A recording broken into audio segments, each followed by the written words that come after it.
Okay students, really wish you are fine. आज का topic बड़ा इंटरेस्टिंग है which is the concept of mole. Amedeo Avogadro साइंसदान था जिसने ये कॉन्सेप्ट जो है लॉन्च किया था, right. It was around about more than 250 years ago कि जब ये कॉन्सेप्ट आया था, और एक एवोल्यूशनरी कॉन्सेप्ट था। इस कॉन्सेप्ट के अंदर जो है यू कैन से दैट कि एक नया नज़रिया सामने आया था केमिस्ट्री के लिए। और let me tell you one thing, mole is a secret unit for the chemist. Mole एक सीक्रेट यूनिट है किसी भी केमिस्ट के लिए। अब इसमें मैं आपको बताना क्या चाह रहा हूँ, अब ज़रा आपने बड़े ध्यान से इस वीडियो को देखना है, सुनना है, और अगर नहीं समझ में आएगी तो थोड़ा सा रिवाइंड करके दोबारा सुनना, ठीक है। अब इसमें यह है कि जैसे कि आपको पता है, चले हम ज़रा कंडीशंस लगाते हैं कि हमारे पास जो है अगर हमने मोलर कैलकुलेशंस करनी है तो कैसे करेंगे, ठीक है। उसको हम कंपेयर कर लेते हैं हमारी आम रूटीन की जो ज़िंदगी की कैलकुलेशंस हैं। जैसे आप अब ऑरेंजेस लेने गए हैं मार्केट से, तो आप एक दर्जन लेकर आते हैं, ठीक है। We call it dozen in English, right. तो वी नो दैट कि डजन में जो है वो पार्टिकल्स या पीसेस वो 12 होते हैं। एग्स यूजुअली एक नॉर्मल प्रोटीन लाइफ का हिस्सा है, और you just take it half, दर्जन ले आओ, एक दर्जन ले आओ, यूज द वर्ड दर्जन फॉर इट। लेकिन केमिस्ट्री में ये जो है इस तरह का लफ्ज़ जो है वो मोल है, और उसमें जो मोल है, मोल में कोई 12 पीसेस नहीं है। मोल में तो इतने ज़्यादा पीसेस हैं कि शायद वो गिने भी नहीं जा सकते। 6.02 into 10⁻23। So let's just make it 6.02 1 2 3 4 5 6 7 8 9 10 11 12 13 14 15 16 17 18 19 20 21 22 23. I'm just really running fast with it, right? Look at that, what a big number that is, right? Scientists are saying अगर किसी चीज का आपके पास 1 मोल होगा ना, तो आपके पास इतना बड़ा नंबर होगा। यानी दर्जन में तो 12 पीसेस होते हैं, लेकिन मोल में इतने पीसेस होते हैं, ठीक है। ये पॉइंट निकाल दें आप बीच में से। 6.02 का मतलब है कि you gonna multiply with the base 10 of this, तो ये आपके पास एक नंबर आएगा, बहुत बड़ा नंबर है। तो इस बहुत बड़े नंबर में आपने जो है क्या करना है, हमारे साथ रहना है और कैलकुलेशंस करनी है, ठीक है। चले मैं आपको एक और अब सेंसेशन समझाता हूँ इसकी। आप अभी फॉर एग्जांपल सोचते रहे होंगे कि आपके पास हाइड्रोजन है। ये क्या है जी? हाइड्रोजन। अगर हमने आपको पीरियोडिक टेबल के लिहाज से कहा कि हाइड्रोजन का अगर आपके पास 1 ग्राम है, या हाइड्रोजन आपके पास जो है 1.008 ग्राम है, तो आपने समझा होगा जी ये एक हाइड्रोजन का वजन है। तो आप खुद सोचें, कभी 1.008 ग्राम एक हाइड्रोजन का वजन हो सकता है जो पार्टिकल में नजर भी नहीं आता। 1 ग्राम बहुत बड़ी वैल्यू होती है। आप ये बात याद रखिएगा, इस 1 ग्राम का वजन नहीं है ये, राइट। ये तो 1 ग्राम में इतने पार्टिकल्स की बात हो रही है। इस आइडिया क्लियर कि एक हाइड्रोजन एटम का वजन जो है वो 1.008 ग्राम है। तो ये याद रखिए वो एक हाइड्रोजन एटम का वजन नहीं है, वो 6.02 into 10⁻23 एटम्स का वजन है, जो आपको 1 ग्राम हम बता रहे हैं। तो हाइड्रोजन एक जो होता है हाइड्रोजन, वो 1 ग्राम का नहीं होता, वो 6.03 into 10⁻23 एटम जो होते हैं वो हमारे पास जो है वो 1.00 ग्राम में मौजूद है। यानी आपने अगर हाइड्रोजन गैस के इतनी किसी चीज़ के अंदर आपने इसको तोल लिया है तो ये आपको पता होना चाहिए बात, ठीक है। तो इसलिए इसे ग्राम एटम कहते हैं, ठीक है। We call it as a gram atom. अगर इसी ग्राम एटम का जो है हम अब कार्बन के साथ डीलिंग करें तो हमें पता है जी कार्बन का वजन 12 ग्राम होता है। कार्बन 12 होता है जो नॉर्मली हर किसी लिविंग बॉडी में और एलिमेंट्स वगैरह कंपाउंड्स वगैरह में पाया जाता है। तो अब 12 ग्राम जो है ये एक कार्बन एटम का वजन नहीं है। दैट इज द आंसर कि इस एक 12 ग्राम में कार्बन की तादाद जो है वो इतनी है, ठीक होगी बात। इस तरह ही फिर आप मॉलिक्यूलर सेंस में आ जाते हैं। जब पानी का आप मॉलिक्यूलर मास निकालते हैं तो वो निकलता है जी 18 ग्राम, ठीक होगी बात। कितना निकला? 18 ग्राम निकला है पानी का वजन। तो एक 18 ग्राम का ड्रॉप थोड़ी होता है, उसमें पानी के मॉलिक्यूल्स की तादाद इतनी है। अब मॉलिक्यूल पे आ गए, एटम को आपको पता ना, मॉलिक्यूल एक यूनिट होता है एटम्स का, ठीक है। तो इस तरह ही अगर आप फार्मूला यूनिट की बात कर लेंगे तो फार्मूला यूनिट में अगर इसका 58.5 ग्राम वजन निकल रहा है, अगर आप ये तोल रहे हैं, तो 58 5 ग्राम का मतलब है कि इतने ग्राम्स में इसके इतने पार्टिकल्स हैं। इस तरह अगर हम आयंस की बात कर रहे हैं, आयंस का कोई वजन निकाल रहे हैं, ठीक है, सल्फेट आयन है, ठीक है, इसका कोई वजन निकाल लें आप, लेट्स से x ग्राम, तो उस x ग्राम के अंदर जो है वो एवोगैड्रो नंबर होगा। ये है जी कॉन्सेप्ट ऑफ मोल, के देयर आर मोल पार्टिकल्स, ठीक है। और ये मोलैरिटी और ये डिफरेंट चीज़ें जो आप अभी कैलकुलेट करते रहे, ये बड़ी एक सेंसेशन है, ये बड़ा एक कॉन्सेप्ट है। तो स्टूडेंट्स बड़ा एम्बिगुएट रहता है इन चीज़ों को लेकर, and just really don't feel and just really find first के ये क्या हो रहा है इन देयर माइंड्स। तो what I am trying to say you that कि ग्राम एटॉमिक मास मैंने आपको बताया, ठीक है, ये होता है, उसमें पार्टिकल इतने होते हैं। ग्राम मॉलिक्यूलर मास मैंने आपको बताया उसमें इतने पार्टिकल्स होते हैं। फिर मैंने आपको ग्राम फार्मूला मास बताया। अच्छा, ये फार्मूला मास और मॉलिक्यूल, ये बच्चों को ये बड़ी टेंशन होती है, ये फार्मूला मास हम क्यों लिखते हैं और मॉलिक्यूलर मास हम क्यों लिखते हैं, ठीक है। अब फार्मूला मास उस वक्त लिखा जाता है जब कभी मेटल आ जाता है, सोडियम जैसे कि मेटल है, और मॉलिक्यूल हमेशा उनका होता है जो सारे नॉन मेटल्स होते हैं, यूजुअली ऐसा ही केस होता है।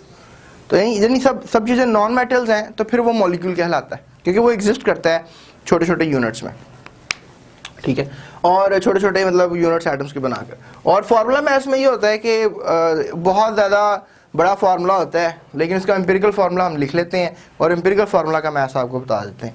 तो वो भी जो मैथ होता है इसमें हमने एवोगैड्रो नंबर्स को काउंट करना होता है, यानी कि उस मैथ में भी एवोगैड्रो नंबर्स जो है वो मौजूद है। तो ये हमारे पास जो है कॉन्सेप्ट है मोल का, ये आपको फॉलो करना चाहिए। बाकी आप इसमें रीड आउट कर लें स्टफ को, आपको उसमें से भी आइडिया होगा, लेकिन जो एक बात कह के समझाई जाती है वो पढ़ने से समझ में इतनी खास नहीं आती है, ठीक है ना। तो आई रियली विश आपको ये पता लगा होगा कि किसी भी एटम में अगर आप देख रहे हैं तो एवोगैड्रो नंबर मौजूद है, किसी भी मॉलिक्यूल में इसका मास देख रहे हैं तो उसमें एवोगैड्रो नंबर मौजूद है। यानी अगर आप किसी एक हाइड्रोजन एटम के वजन की बात करेंगे ना, तो एक हाइड्रोजन एटम का वजन तो बहुत कम होता है, नेगेटिव पावर्स में आता है, ठीक है। तो ये तो हमारे पास जो वजन आ रहा है ये it's coming into a very big mass, it's coming a very big mass, उस big mass में हम इसको कैलकुलेट कर रहे हैं, ठीक है। तो इस तरह ही हम एक अब आगे जाके एग्जाम्पल करते हैं, ठीक है, और एग्जाम्पल से इस चीज़ को हम मज़ीद समझने की कोशिश करते हैं। आई रियली विश आपको ये समझ में आया होगा थोड़ा बहुत मोल कंसेप्ट क्या है मोल का। तो आप मुझे बस कमेंट में ये बताइए कि एवोगैड्रो जो है वो कब इस दुनिया में आया और कब इस दुनिया से गया। Thank you so much. Okay students, really wish you're going fine with the studies and today we're going to talk about basic concepts again। और आज हम जो है बात करेंगे मोलर कैलकुलेशंस पे, ठीक है। कॉन्सेप्ट ऑफ मोल के टॉपिक को आगे लेकर चलेंगे। एग्जाम्पल नंबर 8 आपकी बुक में मौजूद है, उसको हम यहाँ फॉलो अप करेंगे, ठीक है। अब अगर आपने इसको सीरियसली मोल को समझना है या इसके से कुछ गो थ्रू करना है तो आपको मुझे थोड़ा सा साथ देना पड़ेगा आपको मेरा। फर्स्ट ऑफ ऑल आपको मैं एक ऐसे आज फार्मूलाज बताऊँगा जो आपने अभी रफ नोटबुक निकाल लें, वीडियो को पॉज करके और उन फार्मूलाज को नोट डाउन कर लें, ठीक है। ये फार्मूलाज आपको बहुत हेल्प करेंगे आपकी कैलकुलेशंस में, राइट। अगर आपको मोल पता है, लेट्स से दैट कि आपको डाटे के अंदर वो बता रहा है कि भी आपको मोल का आइडिया है, मोल की फिगर आपको वो दे रहा है, तो बेटा आप अगर मोल आपको पता है तो फिर आप जो है उस मोल को अगर मल्टीप्लाई कर देते हैं एवोगैड्रोज नंबर के साथ, जो मैंने अभी आपको पिछले लेक्चर में बताया था ना, 6.02 इंटू 10⁻23, ये है एवोगैड्रोज नंबर, ठीक है। इसको हम Na से जाहिर करते हैं। तो अगर आप मोल को मल्टीप्लाई कर दें एवोगैड्रोज नंबर के साथ तो बेटा आपको जो है एक चीज़ पता लग जाएगी। वो क्या पता लगेगी? नंबर ऑफ पार्टिकल्स का पता लग जाएगा आपको, ठीक है, नंबर ऑफ पार्टिकल्स। ठीक होगी बात कि आपको नंबर ऑफ पार्टिकल्स का अंदाज़ा हो जाएगा। अब लेट्स से दैट आपको डेटे में वो बता रहा है नंबर ऑफ पार्टिकल्स, मोल नहीं बता रहा। अगर आपको नंबर ऑफ पार्टिकल्स भी बता रहा है तब भी आप कैलकुलेशन कर सकते हैं। कैसे? आप ऐसा करें, नंबर ऑफ पार्टिकल्स को जो है आप डिवाइड कर दें एवोगैड्रोस नंबर के साथ, यानी number of particles divided by Avogadro number. ठीक होगी बात? अगर आप एवोगैड्रो नंबर से इनको डिवाइड कर देंगे नंबर ऑफ पार्टिकल्स को, ठीक है, तब भी जो है आप क्या कर सकते हैं, आप मोल की तरफ आ सकते हैं, यानी आप मोल का पता लगा सकते हैं। ठीक होगी बात? तो ये आपको पता होना चाहिए, ठीक है।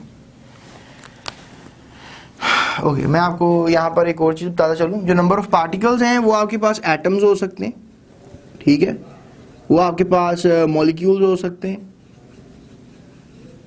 वो आपके पास आयंस हो सकते हैं, ठीक है, और वो आपके पास फार्मूला यूनिट हो सकते हैं। ये मैं कैलकुलेशन में लफ्ज़ इस्तेमाल करूंगा, लिहाजा ये भी आप नोट डाउन कर लें। दोबारा सुन लें, atoms, molecules, ions and formula units, ये नंबर ऑफ पार्टिकल्स कहलाए जा सकते हैं। Okay fine. अगर आपको मोल पता है तो आपने नंबर ऑफ पार्टिकल्स पता कर लिए थे, ठीक है ना। अगर आपको मोल पता है तो आप एक और चीज़ पता कर सकते हैं, molar mass. Mass of substance, मैंने मोलर मास गलती से कह दिया, मास ऑफ अ सब्सटेंस, राइट। आप क्या कैलकुलेट कर सकते हैं, मास ऑफ, पता है कैसे, आप मोल को मल्टीप्लाई कर दें उस कंपाउंड के मोलर मास से, ठीक है। Molar mass of a compound, molar mass of a compound, ठीक है। आप molar mass of a compound के साथ उसको क्या कर देंगे, मल्टीप्लाई कर देंगे, तो फिर जो है आपको क्या पता लग जाएगा, मास ऑफ अ सब्सटेंस, ठीक है। आपको क्या पता लग जाएगा, मास ऑफ अ सब्सटेंस, यानी आपको उस सब्सटेंस का वजन पता लग जाएगा, ठीक है। तो इसलिए हमने ये भी कैलकुलेशंस करनी होती हैं, आपको पता होना चाहिए। So let me just do it black, उधर सीक्वेंस बन जाएगा, ठीक है। अगर आपको मास ऑफ अ सब्सटेंस पता है, ठीक है ना, अगर आपको मास ऑफ अ सब्सटेंस पता है तो फिर आप बेटा मोल पता कर सकते हैं। कैसे, मास of a substance divided by molar mass करके, ठीक है। मास of a substance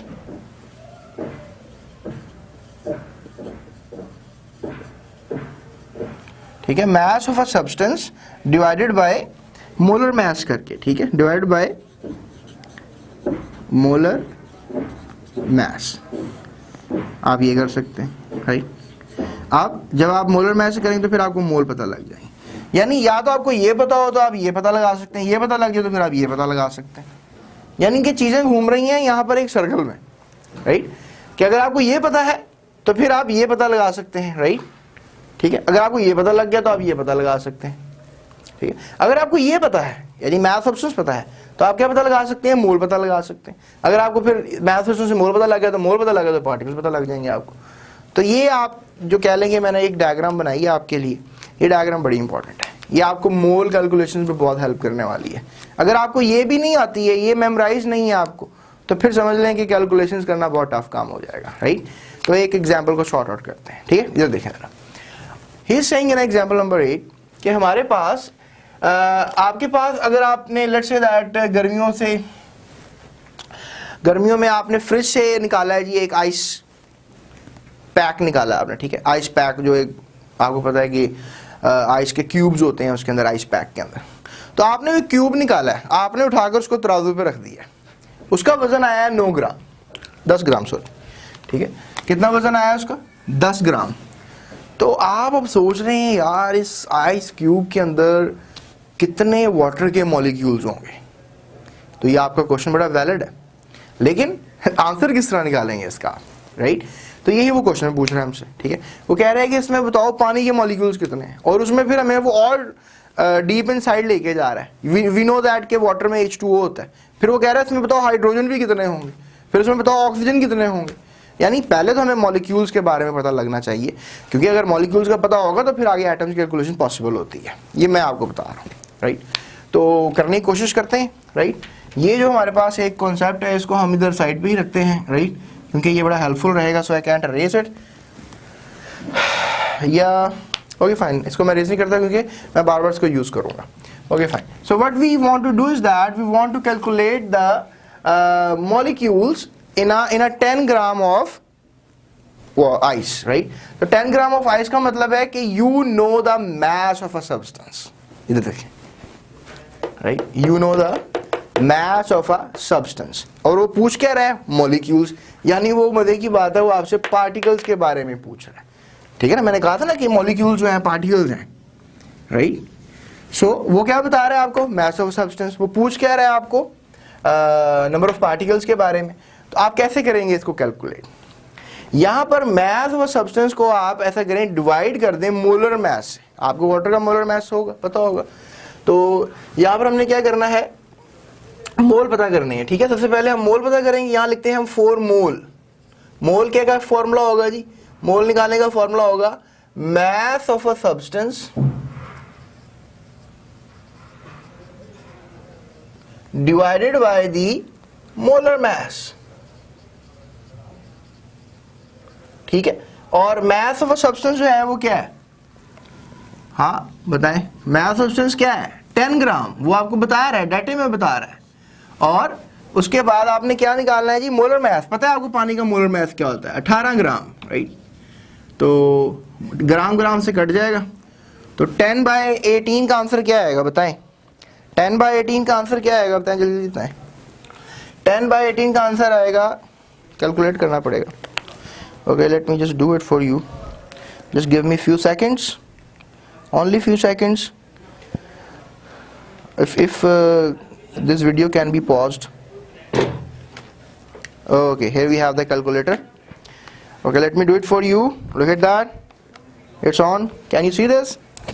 So we're gonna do it 10 divided by, we're gonna do it 18, right? 18.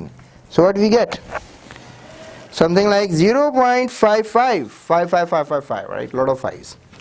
So 0.55, ये आपके पास क्या आ गया है, मोल। क्या आ गया आपके पास, मोल। अब आपको मोल आ गया है तो आप क्या करेंगे नेक्स्ट, देखें, अगर आपको मोल पता लग जाए तो आप नंबर ऑफ पार्टिकल्स यानी मॉलिक्यूल्स का पता लगा सकते हैं। कैसे, ये gonna go from the upward, right. 4 particles, particles कौन से, मॉलिक्यूल्स। आप मॉलिक्यूल्स का पता लगा रहे हैं, किसके मॉलिक्यूल्स, पानी के मॉलिक्यूल्स। तो क्या फॉर्मूला होगा, यानी कि for number of molecules, for number of molecules क्या फॉर्मूला होगा, mole multiply by Avogadro number, right. तो वी नो द मोल 0.55 ये जो भी आया था, right, multiply by Avogadro number यानी 6.02, right, 02। What we get, we get 3.44, right, we get 3.34, right. Look at that, 0.55 multiplied by 6.02 into 10 to the power 23, right. So इन दोनों को अगर हम मल्टीप्लाई करें तो what do you get, I forgot it, 3.344 into 10 to the power 23. So these are the number of molecules in 10 grams of ice. इससे पता लगा, इसने हेल्प बड़ा किया हमें मालूम करने के लिए, ठीक है। अच्छा, अब आपको 3.3, अगर आपकी बुक में थोड़ा सा आंसर आगे पीछे है तो उसको आप परेशान मत हो, क्योंकि मैंने 0.55 से मल्टीप्लाई नहीं किया इसको, मैंने वो जो 5555 सारे नंबर्स आ रहे थे मैंने उनसे मल्टीप्लाई किया, तो मेरा आंसर ज़्यादा एक्यूरेट है जो आपकी बुक में है, राइट। तो you can just find it more accurate, right. अच्छा, तो अब नेक्स्ट क्या है जी, नेक्स्ट क्या है जी, we just need to know about कि हाइड्रोजन के एटम्स कितने हैं। फिर आप एटम्स की तरफ आ जाए, अब टोटल नंबर ऑफ मॉलिक्यूल्स का पता लग गया हमें, ठीक है, हमें मॉलिक्यूल्स का अंदाजा हो गया है। फॉर नंबर ऑफ मॉलिक्यूल्स के लिए हमने ये कैलकुलेशन कर ली है, राइट। तो हमें मॉलिक्यूल्स का अंदाजा हो गया। अब मॉलिक्यूल का जो पता लग गया ना आपको, तो आप उसे एटम्स की पता लगा सकते हैं, ठीक है। कैसे पता लगाएंगे, ये देखें, 4 एटम्स, यहाँ पे मैं लिख देता हूँ 4 एटम्स। अब आप खुद बताएं कि हाइड्रोजन के पानी में कितने एटम्स होते हैं, 2 होते हैं। सो 2 multiplied by 3.344 into 10 raised to the power 23. So 2 multiplied by, calculator निकाल लें आप भी अपना, we're going to do it, 2 multiplied by 3.44, right, 3.344, we're gonna get 6.688 into 10 raised to the power 23.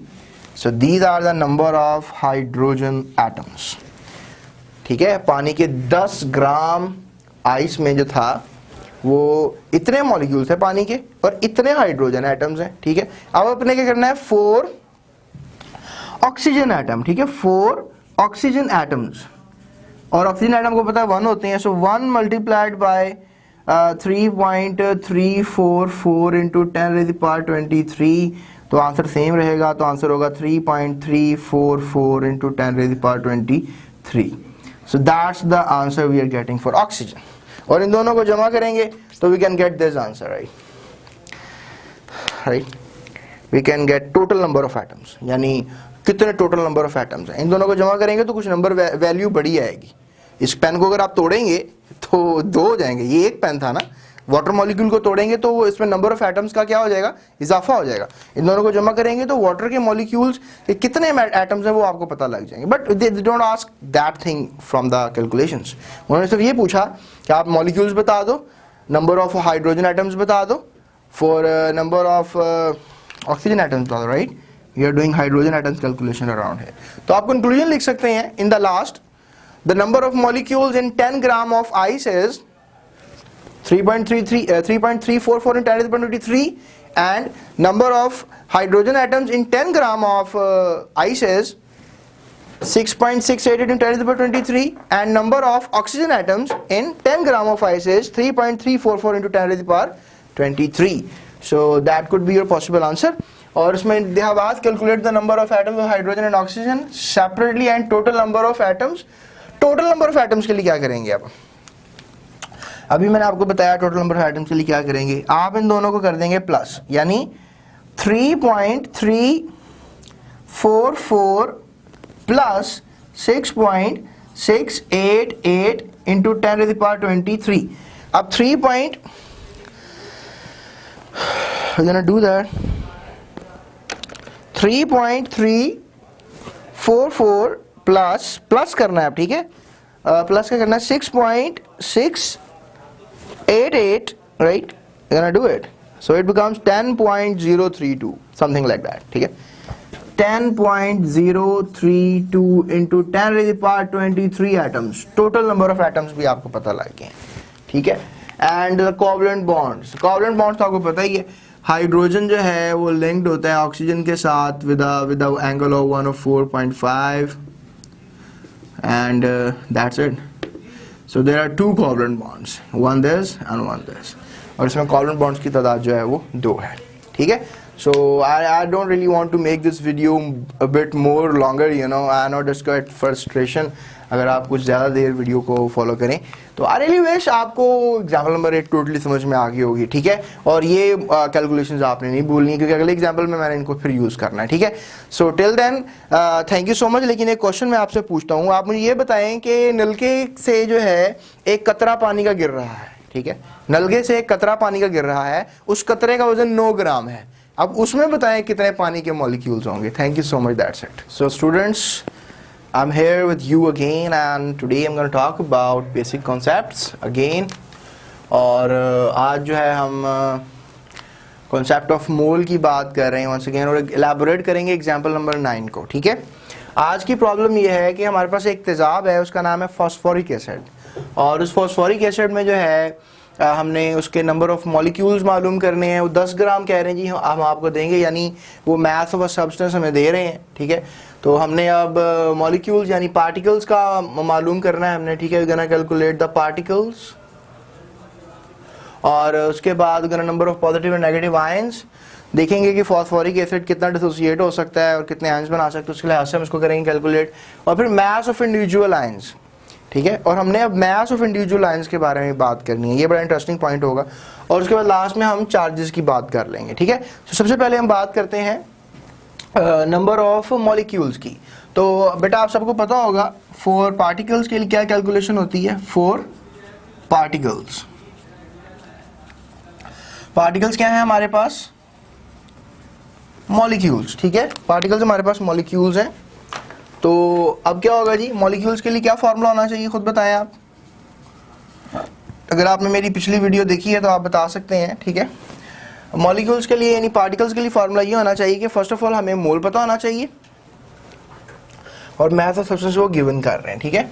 तो मास ऑफ सब्सटेंस जो है वो क्या है, 10 ग्राम। अगर आप डिवाइड कर देंगे मोलर मास से, इसका मोलर मास निकालना पड़ेगा फॉस्फोरिक एसिड का। इधर देखें ज़रा बोर्ड पे ऊपर वाली साइड पे 3H3PO4 हमारे पास यहाँ पे मौजूद है। तो 3 हाइड्रोजन है, ठीक है, और फॉस्फोरस एक ही है, और ऑक्सीजन जो है वो 4 है, ठीक है। हाइड्रोजन का वजन जो है 1 होता है, और फॉस्फोरस जो है that is something like I think so phosphorus जो है 15th एलिमेंट है, 31 वेट होता है इसका, और ऑक्सीजन जो है इसका 16 वेट होता है। तो 3 + 31 + 4 × 16 आई थिंक सो 48 होता है।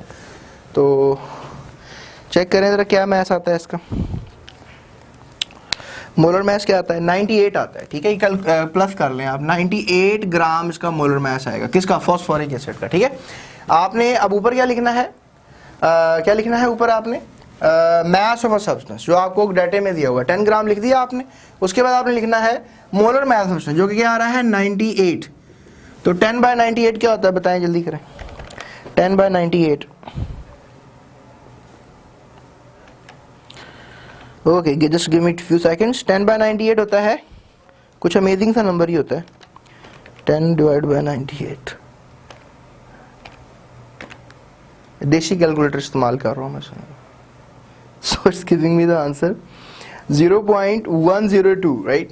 0.102 यानी समथिंग लाइक 10 मोल्स पैदा हो रहे हैं, ठीक है। तो इन मोल्स को आप पता लग गया, ये हमें पता लग गया, ठीक है। मोल्स पता लग गए। अब मोल्स पता लग जाएंगे तो फिर आपने क्या करना होता है नेक्स्ट? मॉलिक्यूल्स के लिए, यानी मॉलिक्यूल्स निकालना है। अभी आपने क्या निकाला है? मोल्स निकाले। अभी मॉलिक्यूल्स नहीं निकाले, आपने क्या निकाला है? मोल निकाल लिया है। फॉर मॉलिक्यूल्स के लिए कैलकुलेशन है, यानी पार्टिकल्स के लिए, ठीक है। पार्टिकल्स के लिए कैलकुलेशन है, मॉलिक्यूल्स के लिए कैलकुलेशन है। क्या कैलकुलेशन है? मोल कितने आ रहे हैं? 0.102 into 10⁻⁴। Oh there is no 10⁻⁴। क्या करना है? ये मोल पता लग गया ना, मोल को मल्टीप्लाई कर देना किससे? एवोगाड्रो नंबर से। 6.02 इंटू 10⁻23, ठीक है। अब आप ये करेंगे तो क्या होगा आपके पास आंसर इसका? Let me move to a desi calculator again. Multiply by 6.02, so here we have the desi answer 0.614, right? 0.614 into 10⁻23। Point को यहाँ ले आए आगे, 0 पॉइंट को हटा दें, 6 के आगे ले आए, 61.4 इंटू 10⁻22, यानी 6.14 इंटू 10⁻22 आपके पास जो है ये नंबर ऑफ मॉलिक्यूल्स निकल आएंगे, ठीक है। ये है जी कितने ग्राम में? 10 ग्राम फॉस्फोरिक एसिड में आपके पास इतने मॉलिक्यूल्स हैं। ये क्या पता कर लिया जी? पहली स्टेटमेंट पता कर ली आपने, मॉलिक्यूल्स निकाल लिए। अगली स्टेटमेंट क्या है जी? अगली स्टेटमेंट है कि अब आपने टोटल नंबर ऑफ आयंस बताने, तो मॉलिक्यूल्स पता लग गए। यहाँ लिख लेते हैं मॉलिक्यूल्स कितने निकले जी? 6.1। मैं इसको ब्लू से लिख लेता हूँ वरना बहुत ज़्यादा देसी हो जाएगा। 6.14 इंटू 10⁻22, राइट? ये आपके पास मॉलिक्यूल्स निकल आए हैं। सो मैं अब ये अरेज करने के काबिल हूँ, मैं ये अरेज कर देता हूँ। अब आपके पास पार्टिकल्स पता लग गए। अब हम यहाँ पे अगली कैलकुलेशन करते हैं। पहले तो पता करते हैं कि जो फॉस्फोरिक एसिड है वो आयनाइज कैसे हो सकता है। ये देखिए फॉस्फोरिक एसिड होता है H3PO4। इसमें आपको फॉस्फेट के जो आयंस नज़र आ रहे हैं वो एक हैं, फॉस्फेट -3 होता है, ठीक है। फॉस्फेट जो है वो -3 होता है और हाइड्रोजन के 3 आयंस आपको नजर आ रहे हैं, ठीक है। अब आपने पता क्या करना है इसमें? Number of positive and negative ions. Positive ions कितने हैं जी? पॉजिटिव आयंस जो है, positive ions is equals to 1, 3, और नेगेटिव आयंस जो है दैट इज इक्वल्स टू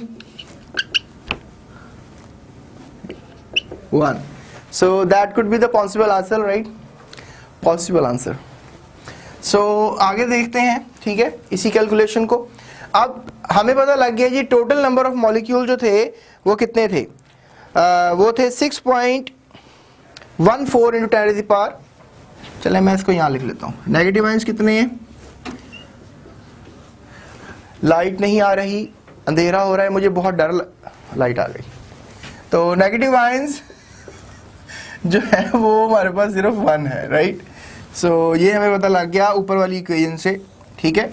अब हम क्या करेंगे? पॉजिटिव आयंस को मल्टीप्लाई कर देंगे मॉलिक्यूल्स के साथ और नेगेटिव आयंस को मल्टीप्लाई करेंगे मॉलिक्यूल्स के साथ जो हमने निकाले हैं। इससे हमें पता लग जाएगा कि कितने पॉजिटिव और नेगेटिव आयंस हैं, ठीक है। पॉजिटिव आयंस कितने हैं जी? 3 मल्टीप्लाई बाय क्या आंसर था हमारा? 6.14 इंटू 10⁻22। आंसर क्या आएगा जी? बताएं क्या आंसर आएगा, जल्दी बताएं, देसी कैलकुलेटर निकालना पड़ जाएगा नहीं तो। नहीं पता? चलिए मैं बता देता हूँ। 1.842, ठीक है। 1.842 इंटू 10⁻23 आएगा, right? It's quite dangerous answer, but वैसे होगा यही। और उसके बाद हमारे पास जो है 1 से मल्टीप्लाई करेंगे इस मॉलिक्यूल्स को, क्या है मॉलिक्यूल्स 6.14 इंटू 10⁻22, तो इसका आंसर होगा 6.14 इंटू 10⁻22। तो यू गेट दिस आंसर। यानी ये आपके पास जो है ये वाले कौन से आए हैं जी, पॉजिटिव आयंस पता लग गए हैं आपको मुबारिक हो, और उसके बाद आपको नेगेटिव आयंस पता लग गए हैं। मुबारिक इसलिए अगर आपको समझ में नहीं आ रही तो फिर ये मुबारिक होने वाली बात ही है। अच्छा अब यहाँ पे लिख दें जी आयंस, पॉजिटिव आयंस लिखें पहले। पॉजिटिव आयंस क्या है जी आपके पास 1.842 इंटू 10⁻23, और नेगेटिव आयंस क्या है जी आपके पास, लिखें 6.14 इंटू 10⁻22। ठीक है, ये मैं आपको बोल भी रहा हूँ और यहाँ लिख भी रहा हूँ ताकि आपको मेमोराइज रहे ये बात। ठीक है, एग्जाम्पल इतनी मुश्किल नहीं है अगर आपको ये फार्मूलाज आते हैं। अगर ये फार्मूलाज नहीं आते तो फिर बहुत मुश्किल है, क्योंकि जो चीज़ नहीं आती वो मुश्किल होती है, जो चीज़ आती है वो मुश्किल नहीं होती है। ठीक है, ये बहुत बड़ी बात आपसे मैंने कर दी है, जो चीज़ आती है वो मुश्किल नहीं होती और जो चीज़ नहीं आती वो बहुत मुश्किल होती है। ठीक है, तो आगे चलते हैं, आगे चलते जाएं। मास ऑफ इंडिविजुअल आयंस अब आपने मालूम करना है। ठीक है, मास ऑफ इंडिविजुअल आयंस आपको पहले पता होना चाहिए कि टोटल नंबर जो है वो कितना है इन आयंस का। ठीक है, सो इसके लिए एक फॉर्मूला है, number of hydrogen ions, number of hydrogen ions. ठीक है, नंबर ऑफ हाइड्रोजन आयंस बराबर हो जाएंगे total mass of hydrogen ions. ठीक है, किससे आपने बराबर करना है इसको, total mass of hydrogen ions, और डिवाइड कर देना है आपने इसको आयनिक मास ऑफ हाइड्रोजन आयंस से। ठीक है, ionic mass of hydrogen ions से।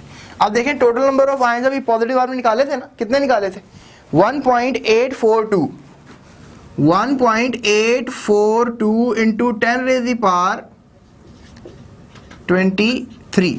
ठीक है, और total mass of hydrogen ions ये तो आपको पता ही नहीं है तो इसको दोबारा लिखें, total mass of hydrogen ions.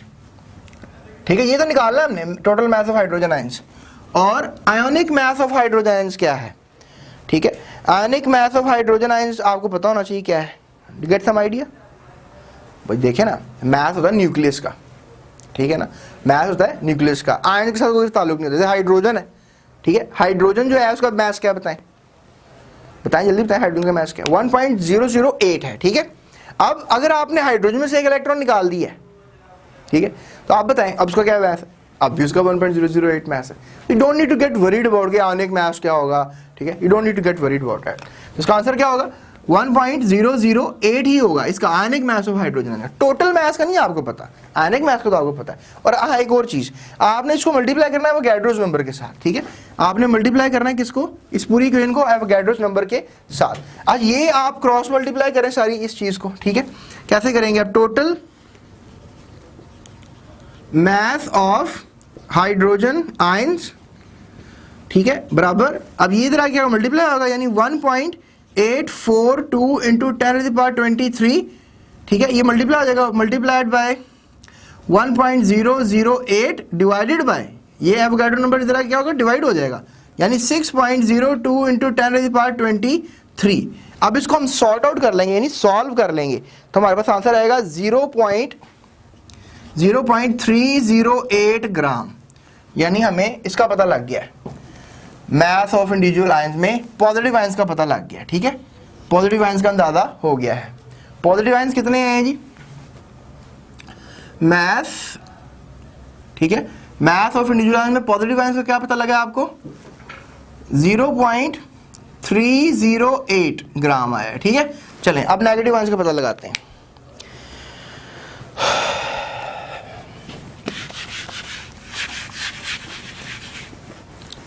Negative ions कौन से, जल्दी से बताएं, नेगेटिव कौन से आयंस इक्वेशन में याद है आपको, नेगेटिव आयंस कौन से, फॉस्फेट आयंस। यहां पे लिखें phosphate, PO4 negative 3, PO4 negative 3। Total mass of phosphate ion आपने मालूम करना है। ठीक है, आयनिक मास आपको निकालना होगा। इसमें भी फॉस्फोरस 31 होता है, ऑक्सीजन के 4 एटम है 48 होता है, तो 31 जमा 48। क्या आंसर होगा जल्दी से बताएं, ठीक है जल्दी से बताएं क्या आंसर होगा। पता है आपको क्या आंसर होगा इसका? यस, इसका आंसर होगा 95। ठीक है, क्या आंसर होगा इसका? 95। तो टोटल नंबर ऑफ आयंस कितने बने थे याद है आपको? 6.14 इंटू 10⁻23 आयंस बने थे। टोटल मैथ कितना है इनका ये आपने मालूम करना है, टोटल मैथ। ठीक है, टोटल मैथ जो है आपने मालूम करना है। और आयनिक मैथ कितना है जी? 95 multiply by Avogadro number 6.02 into 10⁻23। ठीक है, ये आपके पास होगा। अब क्या करना है जी, आपने टोटल मैथ निकालना है। इसको इधर रहने दें, टोटल मैथ को, total math of phosphate ions आपने निकालना है। ये इधर रहने दें, इधर आगे से को मल्टीप्लाई करें। 6.14 इंटू 10⁻23 से आपने मल्टीप्लाई कर दिया किसको? 95 को, और वो आगे से डिवाइड कर दें। 6.02 इंटू 10⁻23 को आपने डिवाइड कर दिया। क्या आंसर आया आपके पास बताएं जल्दी से, कैलकुलेटर निकाले ना, करें। अच्छा जी, क्या आंसर आया आपके पास? 9.689। ठीक है, 9.689 ग्राम आपके पास आंसर आ गया। यानी नेगेटिव का क्या आंसर आया आपके पास? 9.689। ठीक है, ये आपके पास नेगेटिव का है। असले हमसे ये नहीं पूछा कि नेगेटिव और पॉजिटिव आयंस का मैथ बताएं, उसने तो ये पूछा है कि मैथ ऑफ इंडिविजुअल आयंस जो है वो आप बताएं। तो इंडिविजुअल आयंस को अगर हम देखें तो फिर हमें ये समझना पड़ेगा कि वो हमसे बात बेसिकली इंडिविजुअल्स की कर रहा है, यानी पॉजिटिव की और नेगेटिव की ही कर रहा है। वो ये नहीं पूछ रहा कि पॉजिटिव और नेगेटिव बताएं, वो पूछ रहा है इंडिविजुअल बताएं। तो इंडिविजुअल में आप फिर बता दिया कि पॉजिटिव का मैथ ये है, नेगेटिव का मैथ ये है, और इन दोनों का मैथ इकट्ठा कर देंगे तो फिर आपको टोटल मैथ आ जाएगा आयंस का। लेकिन वो हमसे पूछ नहीं रहा तो हम इसको इस बात का जवाब नहीं दे रहे। अब number of positive negative charges बताने हैं हमने। नेक्स्ट आखिरी जो हमारे पास का सॉर्ट आउट सोल्यूशन है। ठीक है, अब हमने क्या कैलकुलेट करना है जी? अब हमने कैलकुलेट करना है number of positive and negative charges. Number of positive and negative charges करने के लिए क्या करेंगे? टोटल जो है 3 पॉजिटिव चार्जेस हैं और टोटल जो है हमारे पास 1 नेगेटिव चार्जेस हैं। ठीक है ना, चार्जेस हमारे पास मेरे ख्याल में 3 हैं पॉजिटिव और 3 ही नेगेटिव होंगे। तो नंबर ऑफ चार्जेस के लिए हम देख लें फिर। नंबर ऑफ चार्जेस, इलेक्ट्रॉन्स की बात कर रहे हैं, कितने हैं जी? 3 पॉजिटिव चार्जेस हैं और 3 ही नेगेटिव चार्जेस हैं। कैसे? ये देखें, हाइड्रोजन के आयन 3 पैदा हो रहे हैं ना, और फॉस्फेट का बेशक एक ही आयन पैदा हो रहा है, लेकिन इस पे चार्ज तो नेगेटिव 3 है ना। तो इस पे नेगेटिव 3 चार्जेस हैं, उस पे भी कितने हैं? पॉजिटिव 3। 3 हाइड्रोजन पे 3 पॉजिटिव चार्जेस।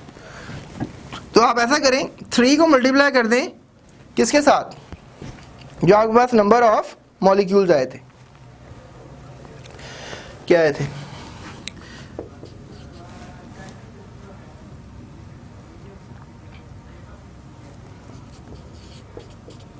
अब 3 को मल्टीप्लाई करें 6.14 के साथ, क्या आंसर आएगा आपके पास? 1.842 इंटू 10⁻22। ये है जी नंबर ऑफ चार्जेस। ठीक है, नेगेटिव और पॉजिटिव चार्जेस क्या है? 1.842 इंटू 10⁻23, क्योंकि नंबर ऑफ चार्ज इक्वल है ना, तो दोनों चार्जेस का यही आंसर होगा। So it was a long equation, it was a long question and I really wish example number 9 आपको आ गई होगी। चलिए एक छोटे से सवाल का जवाब दें। ये बताएं कि दुनिया में कितने अजूबे हैं? आउट ऑफ द कोर्स सवाल कर रहा हूँ मैं आपसे, और वो कौन कौन से ममालिक में लोकेटेड है। Thank you so much.